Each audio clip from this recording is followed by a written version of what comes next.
Welcome to జాన్వేస్ media. మన global star Ram Charan గారు and creative director Shankar combination లో వస్తున్న movie game changer. Already first single వచ్చి అందరి చేత ట్రోల్ అయింది, కానీ సెకండ్ సింగిల్ అలా కాదు, ఒక హోప్ క్రియేట్ చేస్తున్నాం. అలాగే ఇది చాలా డెప్త్ గా ఉండబోతుందని ఆల్రెడీ డైరెక్టర్ చెప్పారు.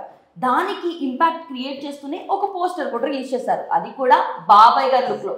మరి ఈ పోస్టర్ ఎలా ఉంది? నిజంగా సెకండ్ సింగిల్ అలాగే ఉండబోతుందా? ఒకసారి అడిగేద్దాం. మీరేమనుకుంటున్నారు? సెకండ్ సింగిల్ హైప్ ఎలా క్రియేట్ చేస్తుంది అనుకుంటున్నారు? పోస్టర్ ఆల్రెడీ చూసాం కదా, సో దాని గురించి మీరు ఏం చెప్పాలనుకుంటున్నారు? అంటే జరగండి సాంగ్ రిలీజ్ అయినప్పుడు అది యాక్చువల్గా లీక్ అయింది సోషల్ మీడియాలో. సో అందుకని చెప్పేసి వాళ్ళు రిలీజ్ చేసేసారు. దాని మీద ట్రాల్స్ కూడా వచ్చాయి. ఏంటి శంకర్ గారి రేంజ్ సాంగ్ కాదు ఇది, ట్యూన్ ఏంటి ఎలా ఉంది, మ్యూజిక్ ఏంటి తమను ఎలా కొట్టాడు, అసలు ఏంట్రా బాబు అని చెప్పేసి ఫ్యాన్స్ అంతా చాలా డిసప్పాయింట్ అయ్యారు. కొంతమంది మ్యూజిక్ పరంగా బాగుందన్నా సరే ఎక్కడో డిసప్పాయింట్మెంట్ ఆ సాంగ్ వల్ల, అంటే కావాల్సినటువంటి ఆకలి తీర్చలేదు అవుట్పుట్. సో నేనేమంటానంటే ఒక సినిమాలో ప్రతి సినిమాలో ఒక ఎలివేషన్ సాంగ్ ఉంటుంది, ఒక మెలడీ సాంగ్ ఉంటుంది, ఒక పెప్పీ సాంగ్ ఉంటుంది, అలాగే రకరకాల ఒక ఐటమ్ సాంగ్ కూడా ఉంటుంది. సో రకరకాల సాంగ్స్ ఉంటాయి. సో ఇది లీక్ అయిపోయింది కాబట్టి అది వాళ్ళు రిలీజ్ చేయడం జరిగింది. అంతేగాని నాకు తెలిసి వాంటెడ్గా ఎవరో ఫస్ట్ ఒక పెప్పీ నెంబర్ని రిలీజ్ చేయాలనుకోరు. ఒక ఎలివేషన్ సాంగ్నే ఇప్పుడు పుష్ప నుంచి మనకి ఒక ఎలివేషన్ సాంగే వచ్చింది, పుష్ప అని. దేవరా కూడా ఫియర్ సాంగ్ వచ్చింది. ఇది ఎందుకు రిలీజ్ చేశారు? ఇది లీక్ అయిపోయింది కాబట్టి, ఆల్రెడీ పబ్లిక్లో ఉంది కాబట్టి రిలీజ్ చేసేసారు. సో ఏదైనప్పటికీ అదైతే రిలీజ్ అయిపోయింది, రిలీజ్ అయ్యి ట్రాల్ కూడా అయిపోయింది. సో అది పక్కన ఖచ్చితంగా ఇప్పుడు సెకండ్ సింగిల్ ఖచ్చితంగా ప్లాన్డ్గానే ఉండబోతుంది. ఆ సాంగ్ ఒక రేంజ్లో ఉండబోతుంది. ఆ పోస్టర్ చూస్తుంటేనే మనకు ఆ వైబ్ కనిపిస్తుంది, ఒక ఫెస్టివల్ కైండ్ ఆఫ్ వైబ్ కనిపిస్తుంది. రామ్ చరణ్ గారు రెడ్ టవల్తో హైప్ పీక్ వెళ్ళిపోయింది అనమాట.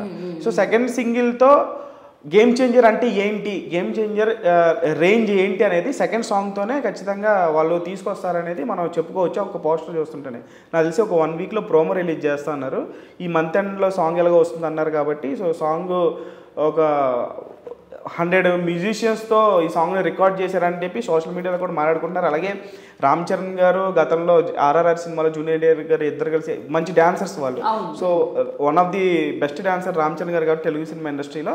సో ఆయన ఇప్పుడు మనకి సోషల్ మీడియాలో వస్తున్న వార్తల ప్రకారం ఒక 80 సెకండ్స్ వరకు నాన్ స్టాప్గా సింగిల్ టేక్లో ఒక స్టెప్ చేశారంట.